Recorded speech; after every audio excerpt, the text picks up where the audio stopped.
আজকে এসেছি এখানে বজরংবলী পুজো দিতে আমাদের মন্দির। তো চলো তোমাদেরকেও দেখাই আমাদের মন্দিরটা একটু। এই যে সচিন এখানে পুজো করবে বজরংবলী মন্দির, এটা আমাদের। আর ওই দেখো আমাদের তারা মায়ের মন্দির, ওই যে দেখতে পাচ্ছ, ওই যে তারা মায়ের মন্দির। তারা মায়ের মন্দিরটা তোমাদেরকে দেখাবো। আজকে রামনবমী, তাই বজরংবলী পুজো আমি এসেছি করবো।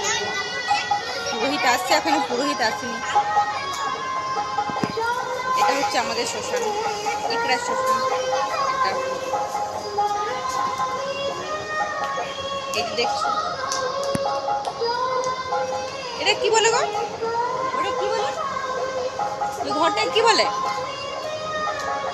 হ্যাঁ, ওই যে ওখানে মরা পড়ে ওখানে